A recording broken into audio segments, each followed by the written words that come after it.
Урматтуу жетекчилер, урматтуу меймандар, бизге мэрияга, Ош шаарына дагы бир жаңы менин жолдош балдарым, Жалал Абадтык туугандарым өзүмө белек кылып беришти эле автоунааны. Мен айттым, менин машинам бар, автоунаам бар. Биздин мэрдин автоунаасы аябай эскирип калыптыр.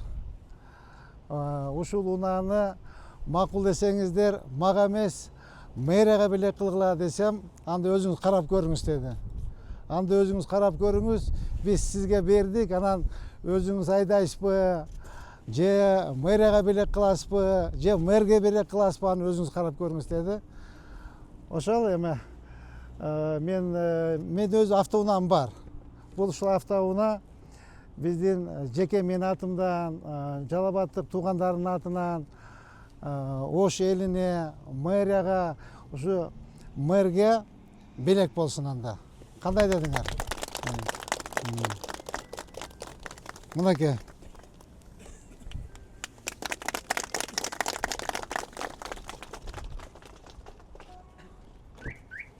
Ого. Bir oturup göreyim ne kандай eкен. Кана тиги Расул эке каякта жүрөт? Расул эке, кана от алдырчы? От алдырып көрүңүзчү, бир отуруп көрөйүнчү, кандай экен? Кана бейисмин. Жарашат бекен я? Я. Же бер, я. Эми жарашат, а? Эми жарашат да калса, бир отуруп көрөйүн,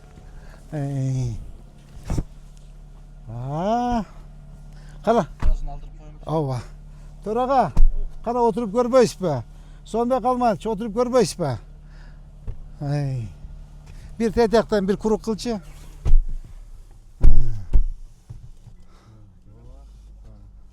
Жарашат экен бирок.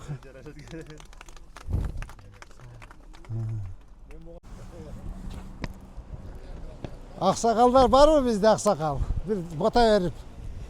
Я. Мен досум келди. Досум ба сен? Как раз мынакей.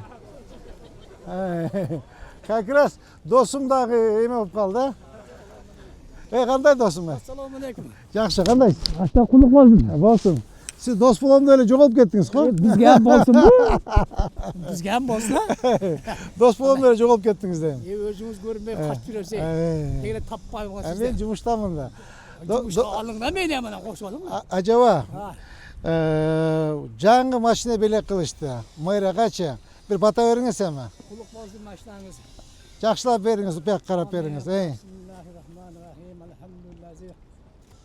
Bismillahirrahmanirrahim. Elhamdülillahi alamin. El-akibetul muttaqin. Vessalatu vesselamu ala Resulullah. Allah Teala'ga çek maqtada bolsun. Peygamber sallallahu aleyhi ve sellem'e selamlar, salavatlar bolsun. Allah Teala şu Prezidentimiz Sadır Japarov, Kamçıbek Taşiyev, şu merimiz Cengizbek Toktorbayev, şu ömrünü ördü versin, imanını ardı versin, den sonunu ardı versin. Amin. Allah Teala işinlerge yer olsun, işinlerge daim bereket faiz versin. Amin. Tapkanılar, bağırdığınlarga özünürge nasip kılsın. Amin. Bağırdığınam zamanımız tınç bolsun, tokçuluk, bolçuluk bolsun, Amin. maşinamız kuluk bolsun. Allah ekber. Rahmat acaba, çoğun rahmat. Kim ne oldu? Bütte şarabız. Rahmat. Rahmat canım, rahmat. Sonra rahmat canım. Şu emek korunduk vermeysin herbi. Korunduk vermeysin. Ya, korunduk vermeysin herbi kızlar.